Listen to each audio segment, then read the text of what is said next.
Apapun mereka bilang, tekadku takkan hilang. Jalanku masih panjang, garis akhir yang ku pandang.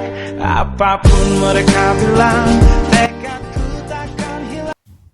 Hai, Assalamualaikum dan salam sejahtera. Siapa tak kenal mungkin jatuh cinta. Nama diberi Muhammad Syamil bin Muhammad Juari, memegang kad metrik D2020209734. Hari ini saya akan menjelaskan berkaitan dengan teori konflik. Teori konflik ini diasaskan oleh beberapa tokoh. Antara tokoh terkenal adalah Karl Marx. Apa lagi tunggu? Jom kita saksikan. Ini adalah antara tumpuan utama teori konflik. Yang pertama adalah pandangan teori. Kedua, deviant Marxism. Ketiga, left realism. Dan keempat, penilaian teori. Kita akan pergi satu persatu mengenai tumpuan-tumpuan utama teori konflik. Yang pertama adalah pandangan teori. Awalan daripada setengah norma yang membentuk tingkah laku. Maksudnya, segala tingkah laku adalah datang daripada norma yang terdahulu. Yang kedua, ikut norma masyarakat. Sesetengah masyarakat akan membentuk peraturan atau adat yang wajar diikut, sebagai contoh sopan santun. Kata mudahnya, segala norma yang telah ditetapkan oleh masyarakat, khususnya masyarakat terdahulu seperti adab, adat, budaya dan sebagainya. Agensi kawalan. Agensi kawalan adalah tertumpu pada masa kini yang mana melibatkan polis, tentera dan lain-lain. Agensi kawalan juga merupakan satu kawalan yang telah ditetapkan oleh golongan atasan supaya mematuhi segala peraturan yang telah ditetapkan. Pelanggar akan dianggap deviant. Masyarakat yang tidak mengikut norma masyarakat yang telah ditetapkan akan dianggap deviant. Sekiranya sebahagian individu telah melanggar peraturan atau norma, akan dianggap tingkah laku deviant. Ini merupakan antara pandangan mengenai teori konflik. Social class. Dengan kuasa, semua akan dikawal. Maksudnya, kumpulan yang berkuasa akan mempengaruhi masyarakat yang lemah. Faktor utama kumpulan ini menguasai adalah pengaruh dan sokongan. Perbezaan yang menentukan nasib golongan, di mana masyarakat itu dibentuk berdasarkan latar belakang nilai yang berbeza, sama ada nilai baik yang tinggi atau sebaliknya. Masyarakat mempunyai dua kategori, iaitu pertama, masyarakat yang berkuasa dan kedua, masyarakat yang lemah. Jadi yang lemah akan duduk di bawah masyarakat yang kuat.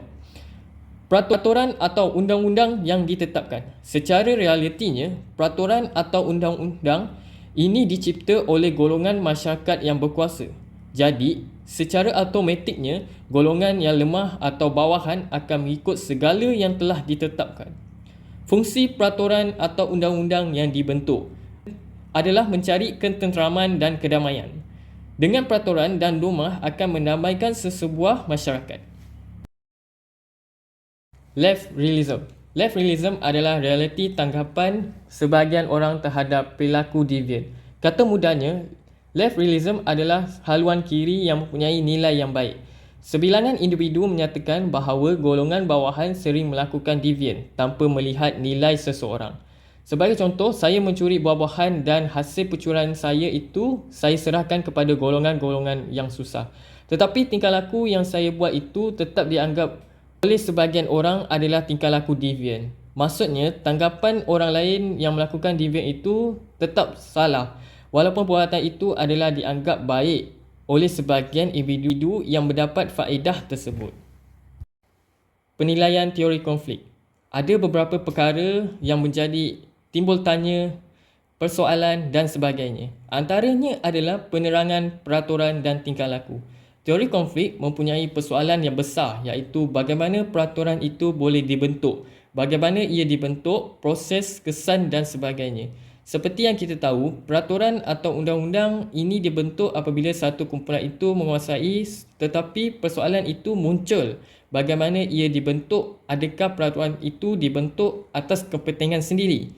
Mungkin juga disebabkan berdasarkan pengaruh atau kuasa. Dan itulah yang menjadi persoalan daripada beberapa pandangan. Bagaimana pula seseorang itu boleh mengikut peraturan?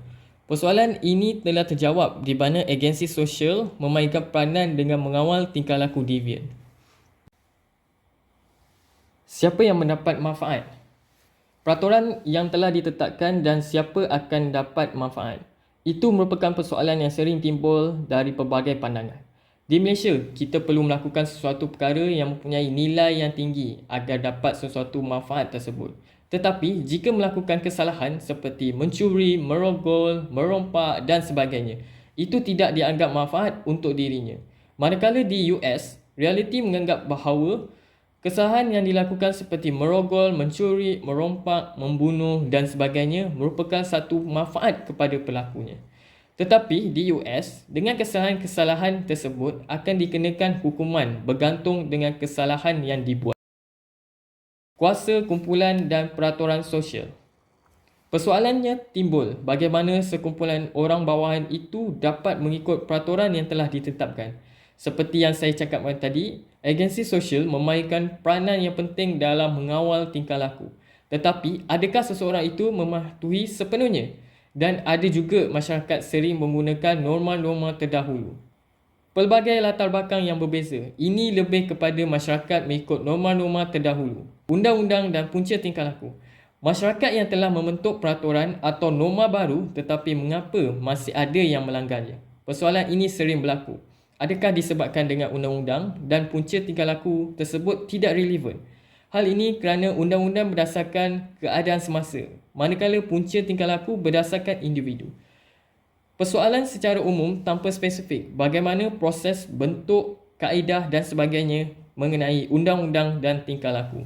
Itu merupakan antara tumpuan mengenai teori konflik. Jadi, apa yang boleh saya rumuskan adalah setiap orang mempunyai personaliti yang berbeza. Dengan personaliti akan membentuk siapa diri kita. Tidak kiralah kita daripada golongan mana. Pengaruh dan kuasa itu hanyalah subjektif. Kelakuan itu adalah segala-galanya.